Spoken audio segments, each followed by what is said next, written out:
Masih ada kereta api Senja Utama Jogja.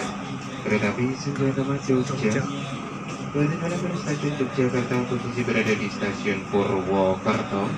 Akan diberangkatkan kembali tepat pada pukul 23.39 menit. Kalau jangan sampai salah naik, kalau jangan sampai salah naik.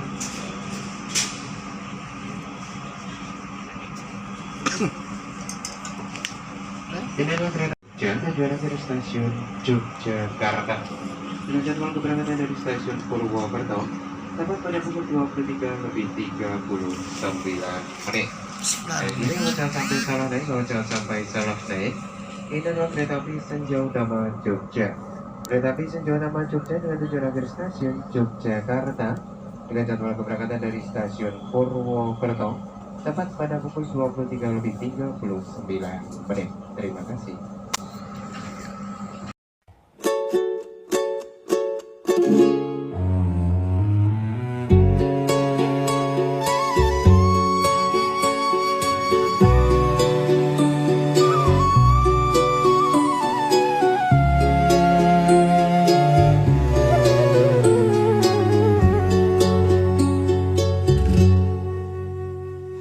Dulu cintaku padamu, kemanapun kan ku bawa, walaupun harus ku terjang lautan bara. Dulu cintaku padamu, ke guru ku ikut denganmu, walaupun harus berkorban jiwa dan raga. Bulan madu di awan biru, tiada yang mengganggu. Bulan madu di atas pelangi, hanya kita berdua nyanyikan lagu cinta. Walau seribu duka, kita takkan berpisah.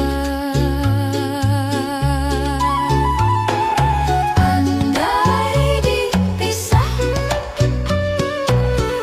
lautan pantai, lautan goyah, gelora cinta.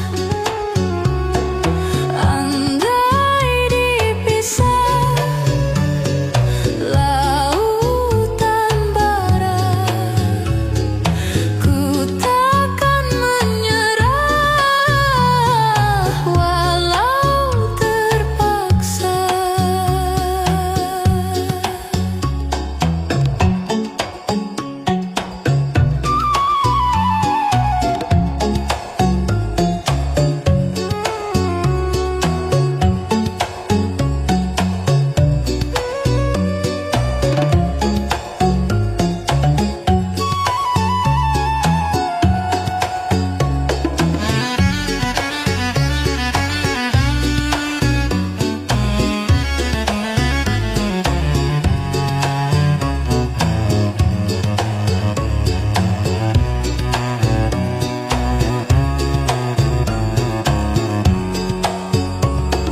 Muka atasin.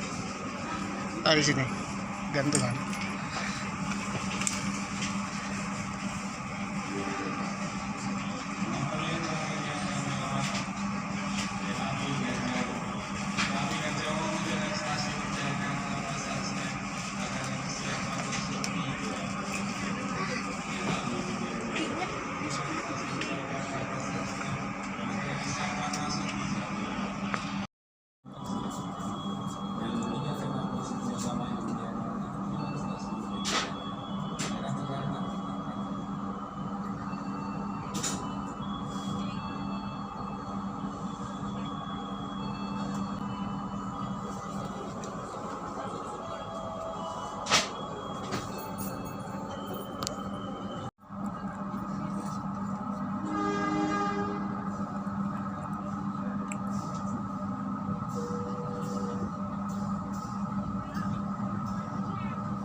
Gajah Wo.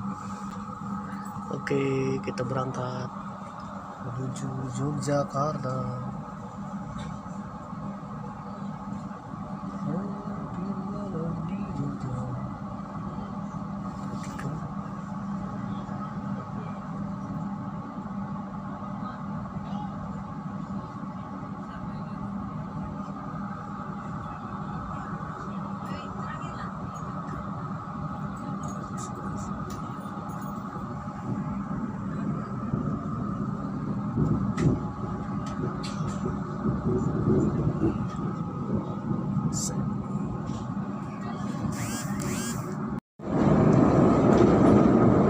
Kami selalu alam-alam dekati poe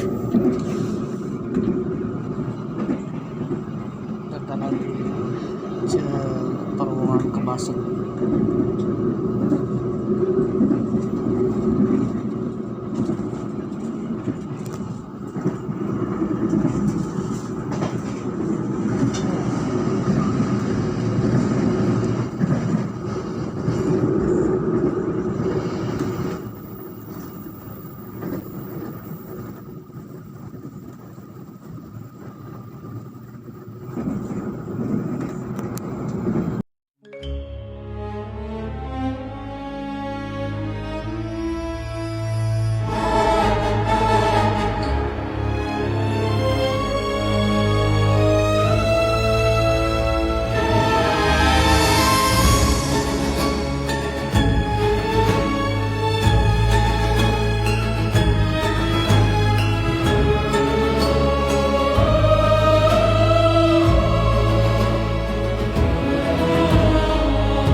Kaca benggala, cermin ambisi nafsu keduniawian.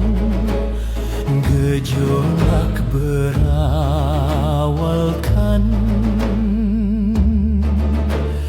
penderitaan.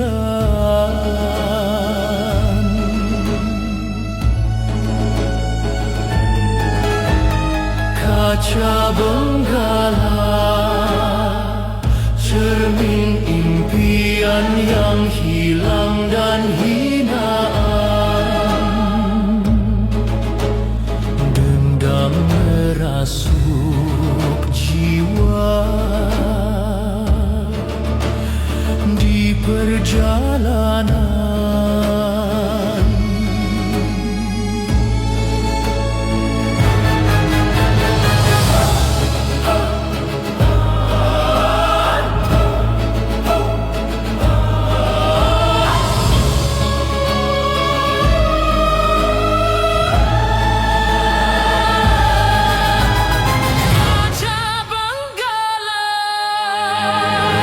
Cermin ambisi alam.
Bismillahirrahmanirrahim. Assalamualaikum warahmatullahi wabarakatuh. Om Swastiastu, Namo Buddhaya, salam kebajikan. Om Santi Santi Om Sampurasun Sugeng Rawu Ken kabari pak kabar dulur-dulur baraya warga negara Indonesia. Tetap semangat, mudah-mudahan kita semua dapat keberkahan, sehat-sehat selalu, dan mudah-mudahan dilancarkan rezeki. Bagi yang kemarin-kemarin sedang mencari tumbler tuku warna biru, ya mudah-mudahan ketemu. Bagi yang kemarin-kemarin sedang mencari jodoh, mudah-mudahan dapat jodoh, satu hati, satu jiwa, satu chemistry, dan mudah-mudahan saja ternyata jodoh kita seorang elit global. Waduh, atau minimal juragan sawit pemirsa. Waduh. Oke pemirsa yang berbahagia, bagi yang belum dapat jodoh, mudah-mudahan sesegera mungkin sebelum datangnya perang dunia ketiga. Ya, karena kalau sudah masuk perang dunia ketiga, takutnya catering dan juga EO-nya cuti pemirsa ya, cuti akibat perang. Waduh. Ya, kalau seandainya perang dunia ketiga terjadi, siap-siaplah kita akan kembali ke zaman batu pemirsa. Waduh. Memang sudah bahas ya di episode yang kemarin, bahayanya perang dunia ketiga pemirsa. Jadi saudara jangan dirindukan ya perang dunia ketiga. Karena kalau sudah terjadi, saudara selamat dari perang, saudara hidupnya akan kembali ke zaman batu pemirsa. Waduh, seperti nenek moyang kita ke zaman dinosaurus. Waduh. Oleh karena itu, marilah kita berdoa dan panjatkan puji syukur kehadirat Tuhan Yang Maha Esa. Mudah-mudahan apapun keinginan kita dikabulkan oleh Tuhan Yang Maha Esa. Amin. Halo guys, apa kabar guys? Ubur-ubur ikan lili guys. Selamat malam guys. Selamat malam di kereta api Senja Utama Yogyakarta episode ke-10. Perjalanan epik ke Tanah Jogja tahun 2025 atau dikenal dengan Jogja Selawe ya. Selawe itu bahasa Jawanya 25 pemirsa. Waduh. Bagi saudara yang baru datang di episode ke-10 tanpa melihat perjalanan epik sebelum-sebelumnya, saudara akan pusing 7 keliling seperti Donald Trump yang sedang memikirkan Selat Hormuz pemirsa. Waduh. Oleh karena itu, apabila saudara lagi pusing 7 keliling, ya alangkah baiknya tontonlah episode-episode sebelumnya supaya perjalanannya kronologis pemirsa. Memang sudah cantumkan di link deskripsi. Episode ke-10 ini memang sudah berada di kereta api Senja Utama Yogyakarta. Perjalanan dari kota Purwokerto menuju kota Yogyakarta. Waduh, perjalanan keliling-keliling tanah Jawa pemirsa. Waduh. Dan episode ke-10 ini baru berangkat dari stasiun Purwokerto menuju Yogyakarta, melewati Lembah Serayu dan juga terowongan terowongan ke Basem Notog pada malam hari pemirsa yang kedua kali. 2 kali atau 3 kali nih. Oke pemirsa yang berbahagia, memang naik kereta api Senja Utama Yogyakarta melanjutkan perjalanan untuk menuju Yogyakarta. Ya selama perjalanan Mamang kebanyakan tidur pemirsa. Waduh. Jadi selepas terowongan Noto Gebasem, Mamang langsung tertidur pemirsa. Nah, bagi saudara yang naik dari Purwokerto menuju Yogyakarta ya, pada malam hari tenang saja ya, tidak akan tersesat pemirsa. Karena tujuan akhir kereta api ini adalah Yogyakarta. Jadi seandainya Mamang tertidur pun ya, Mamang akan terbangun tetap di kota Yogyakarta pemirsa. Waduh. Lain halnya dengan kereta api jurusan lain pemirsa ya. Misalkan jurusan Surabaya ingin turun di Yogyakarta. Lalu kita ketiduran ya, bisa saja kita bablas sampai Surabaya pemirsa. Waduh. Oke pemirsa, kalau perjalanan sebelum-sebelumnya Mamang naik kereta api Serayu dari kota Tasikmalaya di Provinsi Haji Udin, Provinsi Jawa Barat.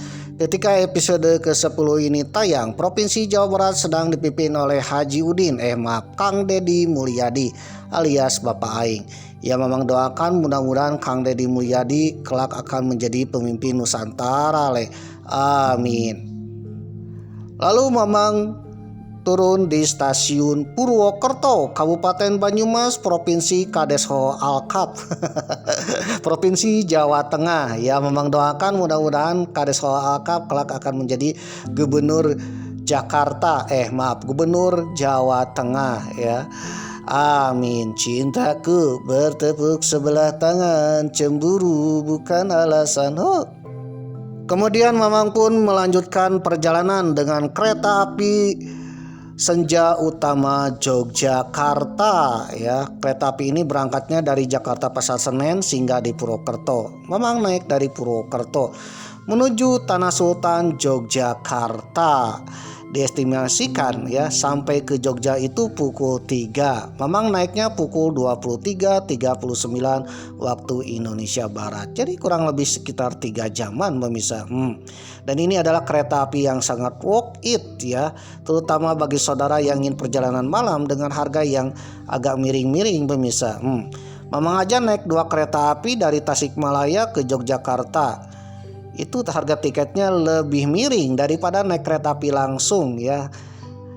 Naik kereta api langsung dengan kelas yang harga ekonomi ya. Ternyata harga ekonomi kalah dengan 2 kali naik kereta api ini. Waduh.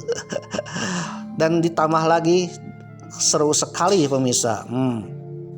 Apalagi ya, ditambah lagi banyak kontennya pemirsa. Maaf. Oke pemirsa yang berbahagia, Mamang pun berdoa kepada Tuhan Yang Maha Esa, mudah-mudahan Sinuhun Sri Sultan Hamengkubuwono ke-10 beliau berumur panjang dan sehat-sehat selalu. Beliau adalah Sultan Jogja, Sultan kita semua, Sultan bangsa Indonesia. Meskipun Mamang bukan orang Jogja, tapi bagi Mamang beliau adalah Sultan kita semua. Ya mudah-mudahan beliau sehat-sehat selalu dan berumur panjang. Amin.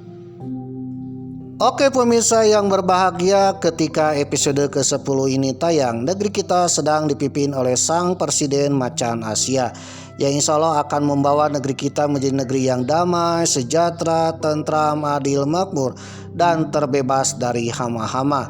Dan mudah-mudahan saja bisa mendamaikan dunia. Karena ketika episode ini tayang, dunia kurang baik-baik saja pemirsa. Waduh. Ya dolar naik, waduh Selat Hormuz tercekik ya, dan juga ancaman perang dunia ketiga. Kalau sudah terjadi perang dunia ketiga, ya siap-siaplah saudara yang selamat akan memasuki zaman batu pemirsa. Waduh, amit-amit ya. Oleh karena itu Mamang berdoa kepada Tuhan Yang Maha Esa, mudah-mudahan saja dunia kembali damai, kembali tentram, Selat Hormuz kembali dibuka, dan mudah-mudahan saja Palestina kembali merdeka. Mamang berdoa kepada Tuhan Yang Maha Esa, mudah-mudahan Palestina kembali merdeka. Karena kemerdekaan Palestina adalah kebahagiaan bangsa Indonesia. Mamang sebagai bangsa Indonesia mendoakan mudah-mudahan Palestina kembali merdeka seperti sejak zaman dahulu kala sebelum berdirinya Israel, dan mudah-mudahan Israel bubar. Amin. Oke pemirsa yang berbahagia, ketika naik kereta api Senja Utama Yogyakarta dari kota Purwokerto ke Yogyakarta, selepas Stasiun Purwokerto, kereta api Senja Utama Yogyakarta memasuki Lembah Serayu, Jembatan Serayu, dan juga dua terowongan ikonik, yaitu terowongan Noto ke Balsem pemirsa. Waduh, sebenarnya memang sudah bahas ya berkali-kali tentang Noto ke Balsem. Oke pemirsa yang berbahagia, ternyata ketika memasuki Noto ke Balsem ini ibaratnya memasuki lubang cacing, maaf. Salah satu lorong waktu pemirsa. Waduh, dan disitulah Mamang langsung tertidur pemirsa ya. Setelah keluar dari terowongan Noto ke Balsem, Mamang tak ingat apa-apa lagi ya. Nanti ingatnya menjelang memasuki Yogyakarta pemirsa. Waduh. Oke pemirsa yang berbahagia, ketika memasuki terowongan Noto ke Balsem ya, kiri kanannya terlihat bercahaya karena ada garis-garis lampu. Garis-garis cahaya yang memantulkan sehingga terlihat seperti lampu pemirsa. Waduh ya, seolah-olah Mamang memasuki lorong waktu atau lubang cacing. Oke pemirsa yang berbahagia, berbicara tentang masa lalu ya, ternyata tak seprimitif yang kita kira pemirsa. Waduh, karena banyak sekali bukti-bukti, entah itu secara arkeologis, catatan-catatan kuno, maupun paleoantropologi dan sebagainya pemirsa. Waduh, sebenarnya Mamang sudah bahas ya, pada masa lalu itu tak seprimitif pemirsa. Yang menjadi pertanyaan, kenapa tuh kembali ke zaman primitif? Ternyata ada perang besar pada masa lalu. Waduh, yang menimbulkan bencana yang sangat besar dan manusia yang tersisa kembali ke zaman batu. Waduh, konon setelah Nabi Adam alaihissalam turun ke bumi ya, keturunannya ada yang menciptakan peradaban yang sangat besar pemirsa, yang sangat canggih, lebih modern dari sekarang ya. Beliau dibawa oleh Nabi ketiga alaihissalam, bernama Nabi Idris alaihissalam, atau orang Eropa bilang Nok ya, Henok. Jadi Henok ini adalah Nabi Idris alaihissalam. Yang terkenalnya adalah Kitab Henok pemirsa. Ternyata Kitab Henok ini adalah salah satu kitab yang pernah disembunyikan oleh orang-orang Nasrani dan Yahudi pemirsa.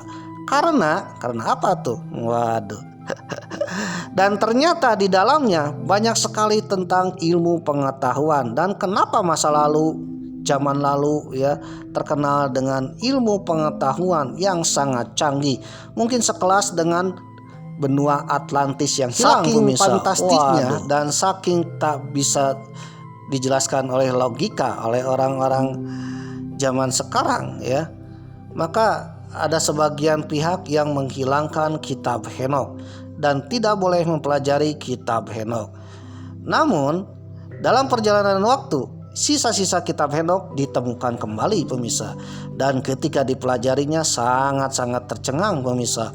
Waduh, ternyata zaman dahulu tak seprimitif yang kita kira pemirsa.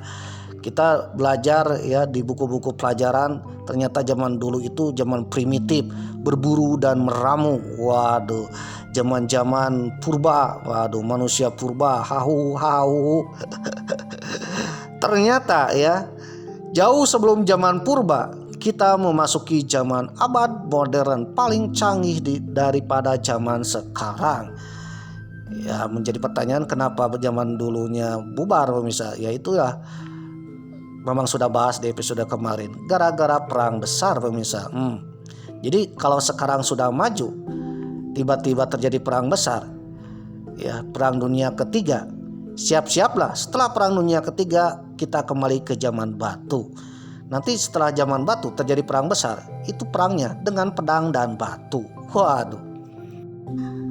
Oke pemirsa yang berbahagia, sambil tertidur lelap di kereta api Senja Utama Yogyakarta, Mamang akan sedikit cerita tentang Kitab Henok, salah satu kitab yang dahulu terlarang untuk dibaca pemirsa, karena konon katanya mengandung sihir yang sangat besar. Entah sihir, entah ilmu pengetahuan tuh. Waduh. Ditambah lagi ya, ada hal-hal yang unik yang diceritakan di Kitab Henok ini. Salah satunya adalah makhluk Nephilim pemirsa. Waduh, apaan tuh mang makhluk Nephilim? Bagi saudara yang belum tahu ya, mari saksikan cerita Mamang. Siapa tahu bermanfaat. Asalkan saudara punya jaringan internet dan kuota ya.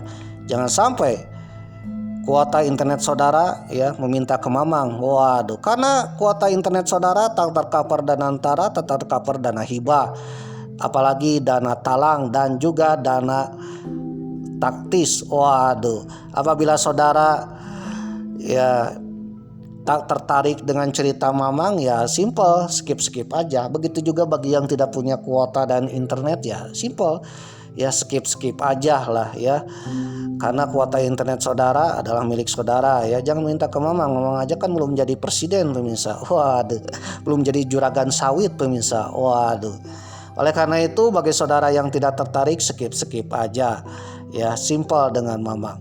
Mamang pun ya berbicara emang ngarang, tetapi sengarang-ngarangnya Mamang sesuai dengan informasi yang Mamang dapatkan. Bagi saudara yang punya komentar dan pendapat, kita sharing-sharing di kolom komentar.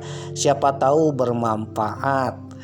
Asalkan komenan saudara tak berbau-bau abu randa yang suka menggonggong atau berbau-bau Mossad yang suka mengadu domba. Waduh, mohon maaf aja ya apabila yang berbau-bau demikian. Mamang akan skip karena channel Mamang ini channel yang penuh perdamaian, bukan bikin keonaran.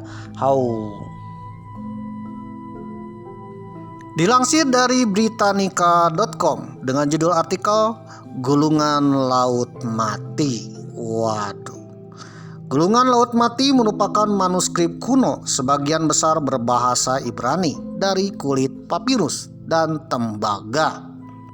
Gulungan ini pertama kali ditemukan pada tahun 1947 di pantai barat laut di sekitaran Laut Mati.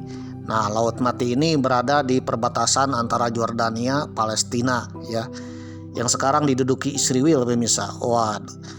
Kenapa disebut Laut Mati? Karena laut ini mengandung garam yang sangat besar, yang sangat tinggi, sehingga tidak ada ikan atau kehidupan lain yang berenang di Laut Mati. Bagi saudara yang kecemplung ke Laut Mati, saudara tidak akan tenggelam karena ya molekul garamnya sangat-sangat besar, sangat-sangat tinggi. Dan ternyata Laut Mati ini ya bisa menyembuhkan banyak penyakit. Nah, di sekitaran Laut Mati ini tak sengaja ditemukan gulungan atau manuskrip atau teks-teks kuno yang dikenal dengan Gulungan Laut Mati. Seorang bocah pengembala tak sadar ya ketika bermain-main dengan batu, melempar-lempar ke dalam sebuah gua. Ya, melempar ke dalam sebuah gua. Tiba-tiba dalam lemparannya itu terkena pecahan tembikar pemirsa. Waduh. Setelah dicek, pecahan tembikar itu di dalamnya terdapat banyak sekali manuskrip dan tulisan-tulisan kuno.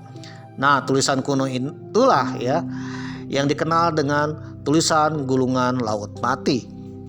Bocah yang menemukan Gulungan Laut Mati itu menjualnya ke pasar gelap dan ditemukan oleh para ilmuwan. Para ilmuwan sangat terkejut dengan Gulungan Laut Mati.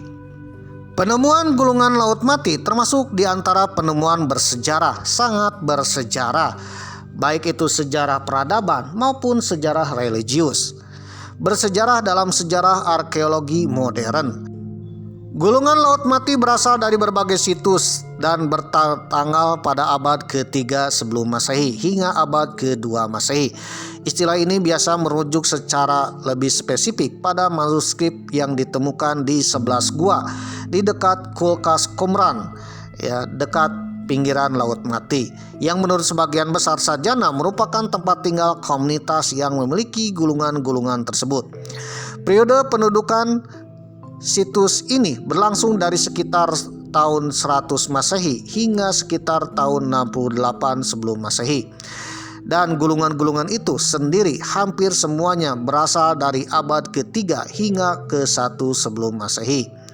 Ada 15.000 fragmen. Fragmen ini sebagian besar berukuran kecil. Fragmen itu tulisan-tulisan kecil yang sobek-sobek. Waduh. Mewakili sisa-sisa dari 800 hingga 900 manuskrip asli.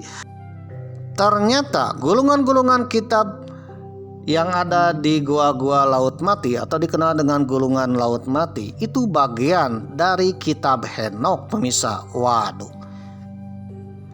Kitab Henokh disebut juga satu Henokh. Wah.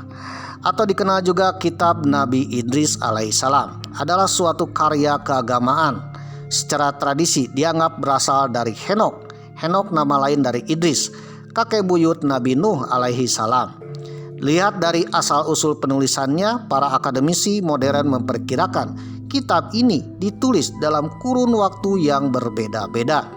Bagian tertua dari kitab ini, terutama kitab para penjaga, diperkirakan berasal dari tahun 300 sampai 200 sebelum Masehi. Adapun bagian terbaru, kitab perumpamaan, kemungkinan berasal dari kurun waktu 100 sebelum Masehi. Nah, kitab Henokh ini adalah kitab konon katanya berasal dari tulisan-tulisan Nabi Idris alaihi salam, kakek buyut Nabi Nuh alaihi salam. Nabi Idris alaihi salam adalah nabi ketiga setelah Nabi Adam dan Nabi Sis. Kitab Henokh ini ibaratnya adalah catatan, ya, diari ya, catatan penting Nabi Idris alaihissalam, penemuan pengalaman, penemuan hal-hal baru, dan juga ilmu pengetahuan yang dipahami, ditemukan, dan juga dilihat oleh Nabi Idris alaihissalam. Kitab Henokh ini terbagi dalam berbagai fragmen-fragmen yang tersebar. Ada yang ditemukan di sekitaran Laut Mati atau dikenal dengan gulungan Laut Mati. Di gulungan Laut Mati pun ya ditemukannya tidak satu tempat, tapi di berbagai gua, pemirsa. Dan ada juga yang disimpan rapat di gereja Ethiopia. Berbagai potongan fragmen kitab Henokh yang ditemukan dalam bahasa Aramaik di Gua Qumran atau di sekitar Laut Mati ya, atau dikenal dengan gulungan Laut Mati. Serta ada beberapa fragmen berbahasa Yunani dan Latin yang ditemukan di Ethiopia. Waduh.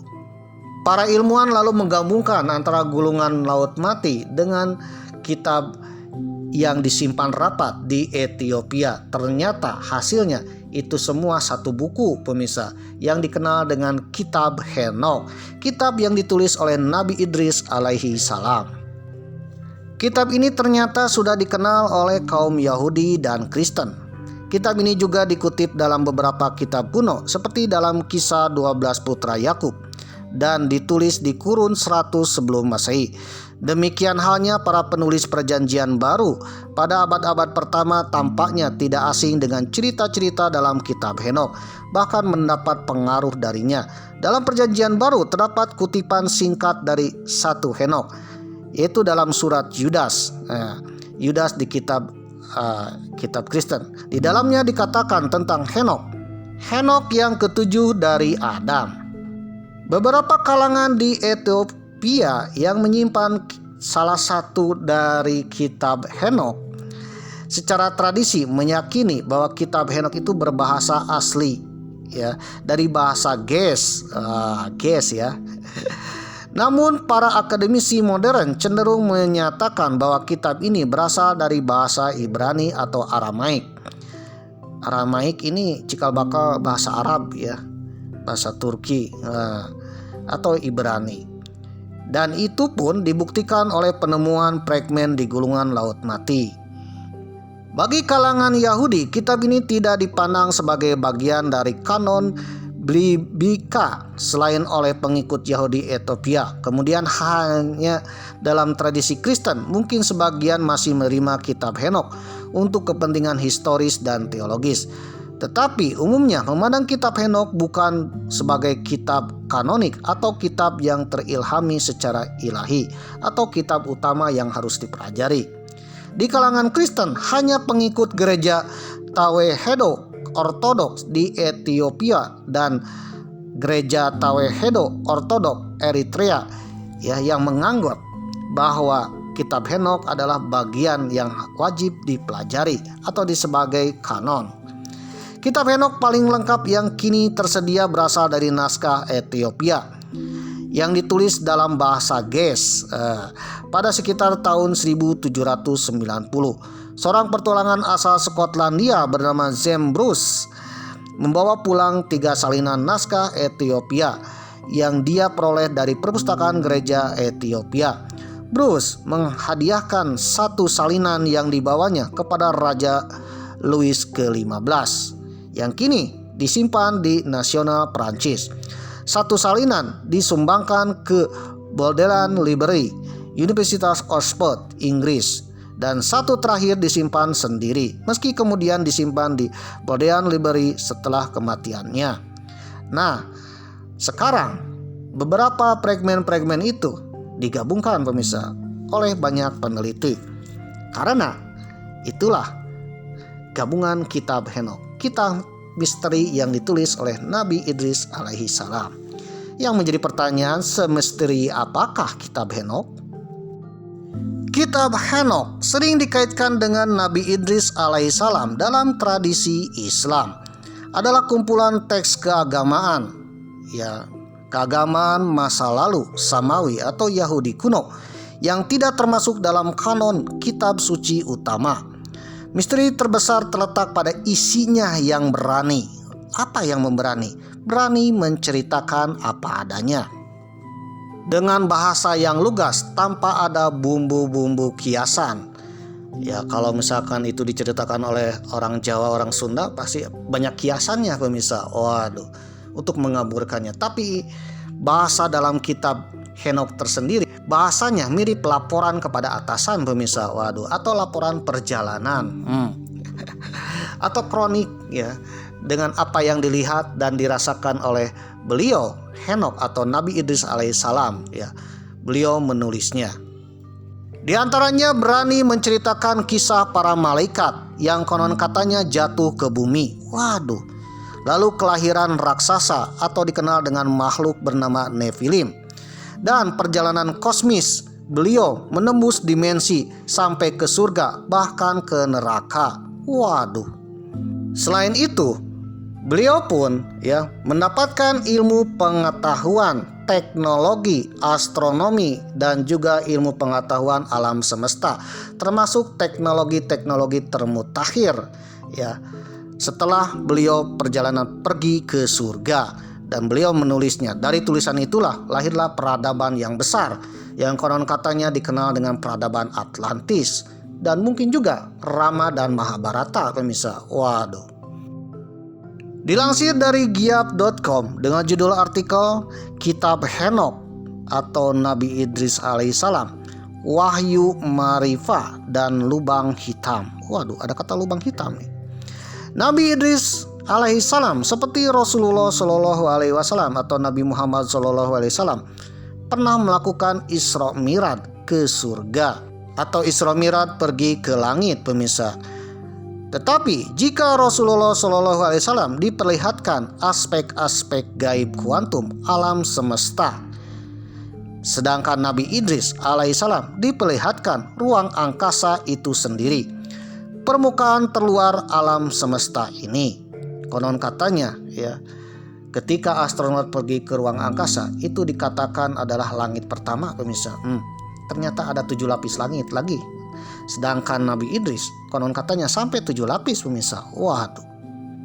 Hal itu berdasarkan Quran surat 30 ayat 7. Mereka hanya mengetahui permukaan luar kehidupan dunia ini, sedangkan mereka sama sekali tidak mengetahui hal-hal yang paling hakiki. Nabi Idris alaihissalam atau Henokh berkata dalam kitab Henokhnya, ini dalam kitab Henokh, tulisan Henokh, aku melihat jalan-jalan para malaikat. Allah berfirman dalam Al-Quran, demi langit yang penuh dengan jalan-jalan. Halaman 51 ayat 7. Dan kami telah menciptakan di atasmu 7 jalan, dan kami tidak pernah melupakan ada ciptaan kami. Ya, surat 23 ayat 17. Allah berfirman tentang Nabi Henokh atau Nabi Idris alaihissalam dalam surat Al-Quran surat 21 ayat 85. Dan nikmat yang sama juga diberikan kepada Ismail, Idris, dan Zulkifli karena mereka semua bertekun dalam ketabahan.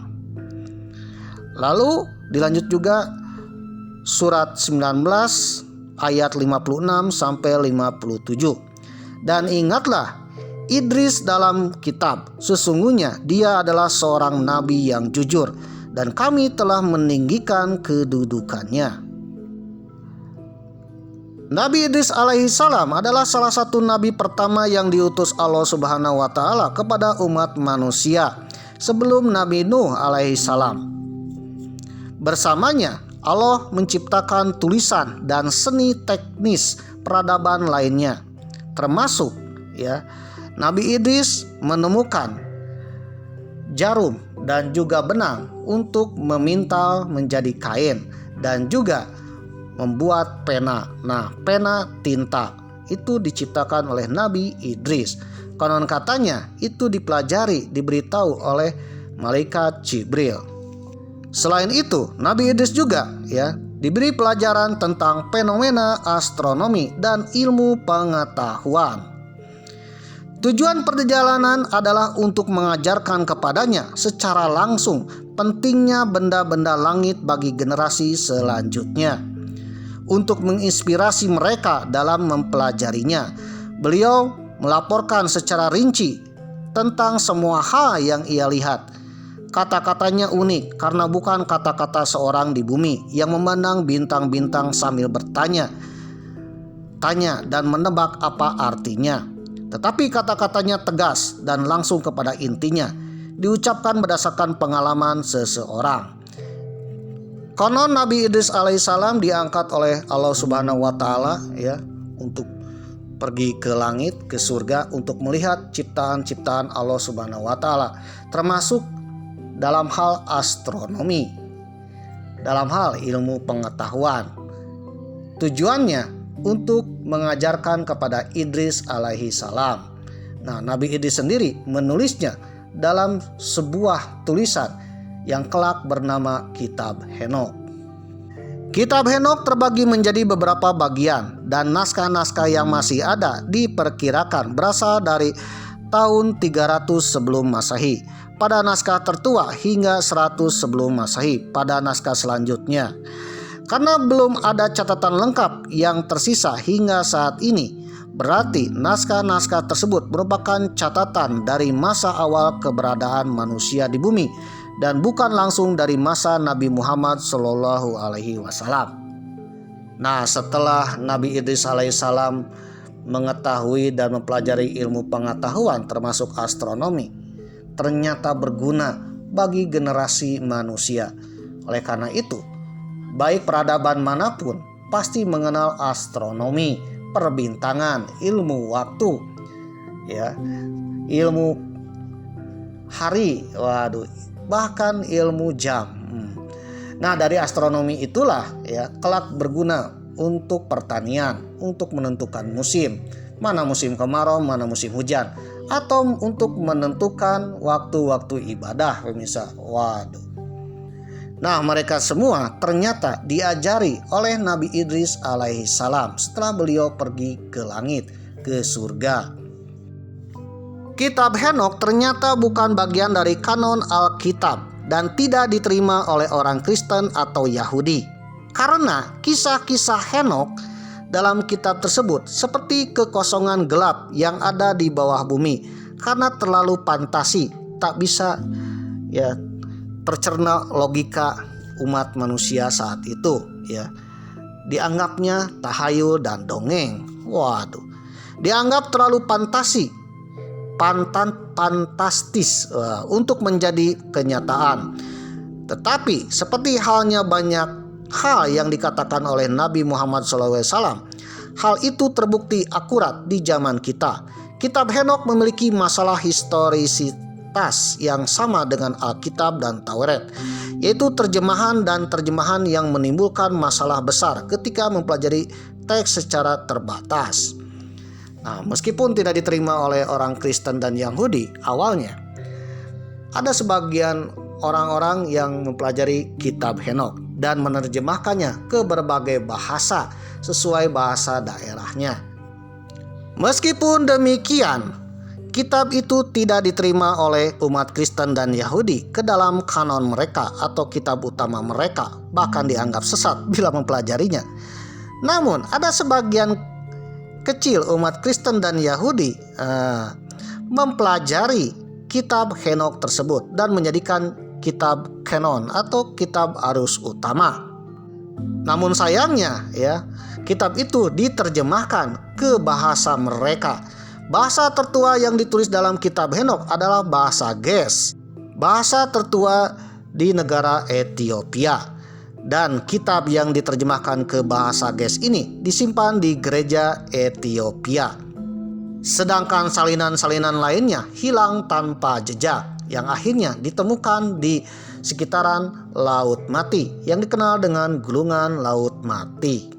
Nah, yang jadi masalah ada beberapa kata, beberapa kalimat, atau mungkin beberapa bab yang dihilangkan pemirsa ketika terjemahan dari asli kitab Henokh ke terjemahannya ke bahasa kitab Ges. Namun meskipun demikian ya, para peneliti bisa menyambungkan kembali pemirsa, meskipun sebagian ada yang hilang.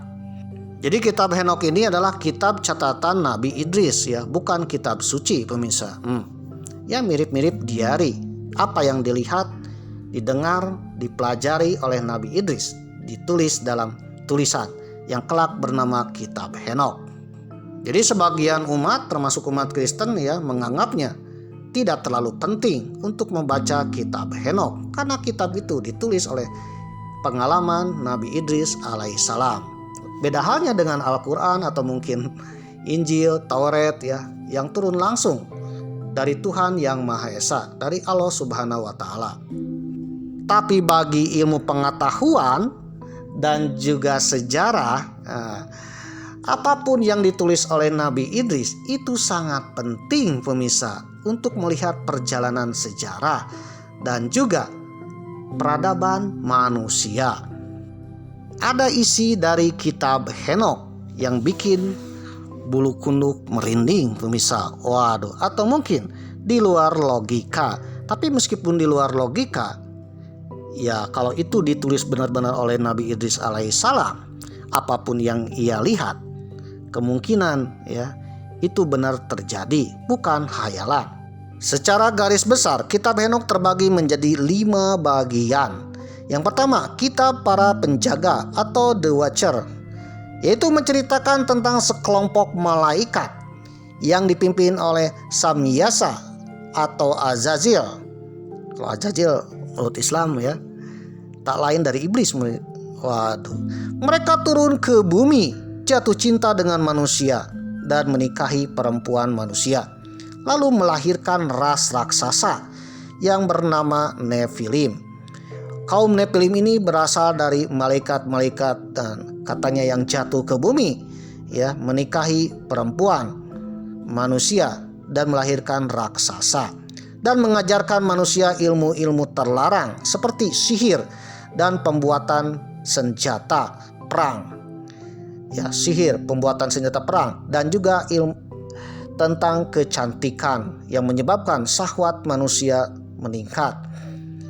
Dan ternyata yang disebut dengan malaikat jatuh dalam The Watcher ini tak lain adalah iblis atau siluman atau juga setan yang jatuh ke bumi, bikin keonaran. Yang kedua adalah kitab perumpamaan, memuat penglihatan tentang penghakiman ilahi. Bagian ini memperkenalkan sosok mistis, anak manusia yang dipilih Tuhan untuk mengadili orang fasik, raja-raja dunia, serta memberikan keselamatan bagi orang-orang pilihannya. Lalu yang ketiga, kitab astronomi atau benda langit. Henokh menerima wahyu tentang hukum-hukum alam semesta, termasuk pergerakan matahari, bulan, rasi bintang, serta siklus musim dan penanggalan waktu. Kitab ini menekankan keteraturan ciptaan Tuhan yang Maha Esa. Yang keempat, kitab mimpi atau penglihatan, berisi 2 penglihatan mimpi yang melambangkan sejarah manusia dari awal hingga akhir zaman. Termasuk juga dari mimpi ini ibaratnya ramalan masa depan tentang bangsa-bangsa di dunia dari awal sampai akhir zaman. Waduh, kira-kira bangsa Indonesia seperti apa nih dalam kitab Henokh ini? Yang terakhir, yang kelima, kitab Nasihat, ya, berisi surat dari wejangan Nabi Idris alaihissalam kepada keturunannya. Bagian ini merinci nubuat tentang hukuman bagi orang fasik dan berkah bagi orang-orang yang benar. Henokh atau Nabi Idris sendiri. Nah, Henokh ini dari bahasa Eropa, dari bahasa Yahudi, Kristiani, pemirsa, Ibrani. Nah, sedangkan dalam bahasa Arab dikenal dengan Idris.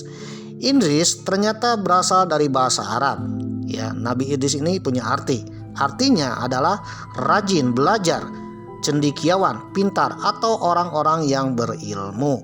Oleh karena itu, julukan bagi Nabi Idris alaihissalam adalah Nabi yang mempunyai ilmu, ya, cendekiawan, pintar, dan menyebarkan ilmu pengetahuan bagi manusia.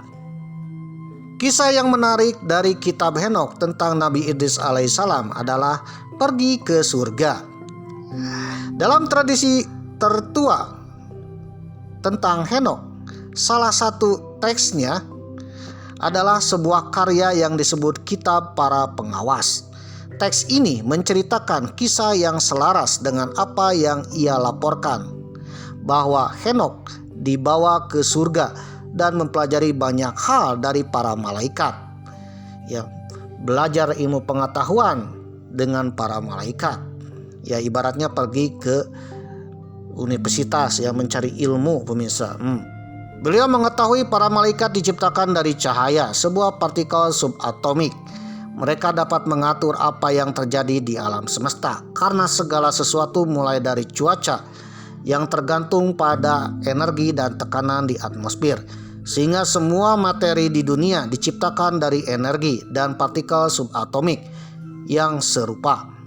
Jin diciptakan dari energi termal alias panas dan memiliki kapasitas yang serupa tetapi lebih rendah daripada malaikat untuk mempengaruhi dunia ini melalui bagian subatomik dunia kita.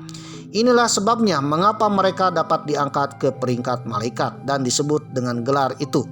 Ya, padahal di antara malaikat itu ada yang disebut dengan jin.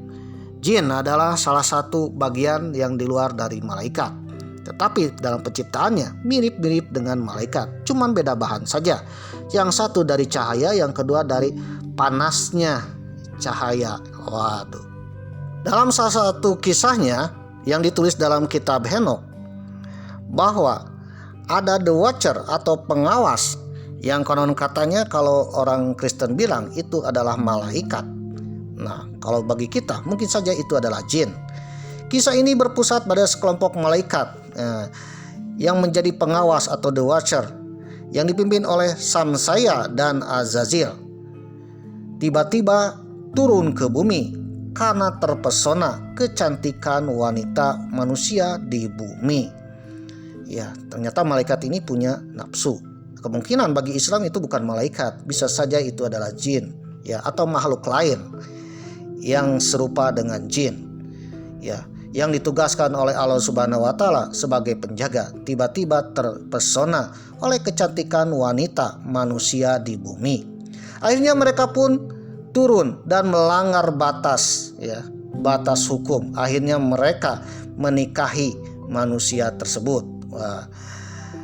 Dan mengajarkan mereka rahasia tentang langit, bahkan mengajarkan kepada wanita dan anak-anaknya ilmu-ilmu terlarang seperti sihir, senjata, dan kosmetik. Waduh, kenapa nih kosmetik? Ya, jadi kosmetik ini adalah untuk mempercantik, mempertampan diri.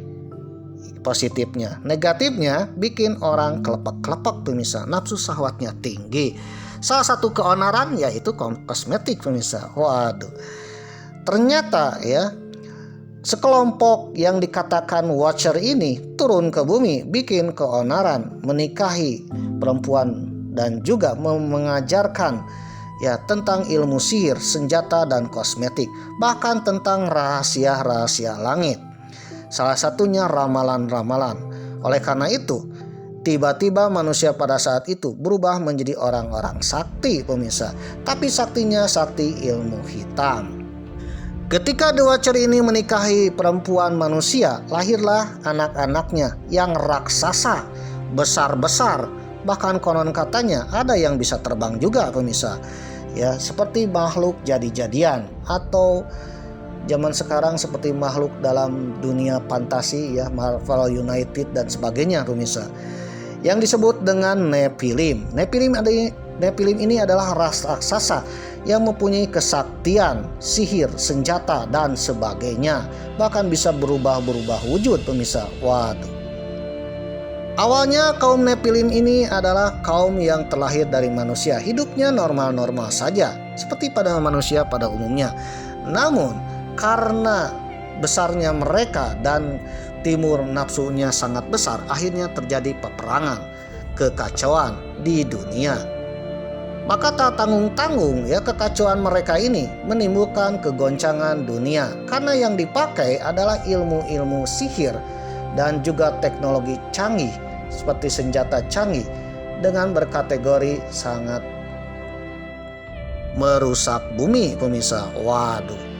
Bisa jadi cerita-cerita zaman dulu tentang perang Mahabharata atau perang-perang besar ya yang menggunakan raksasa dan juga orang-orang sakti, kemungkinan mereka adalah Nephilim pemirsa. Waduh. Namun di antara para Nephilim tidak semuanya menjadi jahat. Ada juga Nephilim yang menjadi baik pemirsa. Nephilim yang menjaga ya bumi, tidak merusak, bahkan tidak menghancurkan umat manusia yang lainnya. Sedangkan Nephilim yang jahat suka merusak, bahkan suka menguras sumber daya panennya manusia ketika panen. Ketika panennya habis, ya kaum Nephilim yang jahat suka memangsa manusia. Nah, cerita Nephilim ini tak asing bagi Nusantara ya, karena ada cerita atau dongeng-dongeng di mana raksasa suka memakan orang pemirsa. Waduh, bisa jadi yang dimaksud raksasa suka makan orang adalah kaum Nephilim yang kelaparan, yang berbuat kriminal pemirsa. Waduh, ada juga kaum raksasa yang membela kebenaran ya. Mohon maaf aja, seperti Gatot Kaca pemirsa, atau juga seperti raksasa-raksasa pada umumnya yang menjaga kebenaran. Mereka kemungkinan adalah kaum Nephilim yang menjaga kebenaran. Kaum Nephilim ini bikin keonaran di muka bumi, baik yang baik maupun yang jahat. Yang baik mempertahankan kebenaran, yang jahat suka berperang dengan yang baik. Akhirnya dunia ini dalam keadaan guncang-guncang pemirsa. Bahkan umat manusia terancam punah. Waduh, keturunan Nabi Adam alaihissalam terancam punah pemirsa akibat kaum Nephilim. Akibat dan kerusakan moral itu, para Nephilim dan juga para konon katanya watcher-watcher yang pergi ke bumi yang bikin keonaran, Allah Subhanahu wa taala mengirimkan peristiwa yang terkenal yaitu air bah pada zaman Nabi Nuh alaihissalam. Kemungkinan Nabi Nuh alaihissalam ya datangnya banjir itu untuk merefresh ya, meriset ulang kehidupan di muka bumi akibat ulah kaum Nephilim. Setelah banjir bah tersebut, ada beberapa kaum Nephilim yang masih hidup ya, yang tersisa. Nah, sisa-sisa kaum Nephilim ini lambat laun ya, dalam beberapa abad kemudian mulai punah pemirsa. Hal ini dijelaskan juga dalam salah satu kisah Nabi Hud dan juga Nabi Daud. Berdoa kepada Tuhan Yang Maha Esa, mudah-mudahan kaum raksasa ini ya diberi azab. Ternyata diberi azabnya adalah wanita kaum raksasa mandul pemirsa. Akhirnya kaum raksasa pun punah pemirsa. Waduh. Begitu juga pada saat Nabi Daud alaihissalam. Ketika Nabi Daud berhadapan dengan Goliat, Daud dan Goliat, David dan Goliat. Goliat ini adalah kaum raksasa pemirsa. Nabi Daud pernah berperang dengan Goliat, kaum raksasa. Dalam peradaban lain mengenal juga raksasa, bahkan bekas-bekas raksasa ada di beberapa tempat pemirsa, seperti jejak raksasa atau daun pintu raksasa.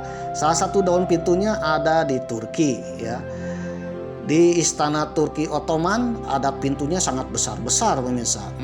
Kemungkinan zaman dulu salah satu pasukan Turkinya menggunakan kaum raksasa yang mungkin sekarang sudah punah.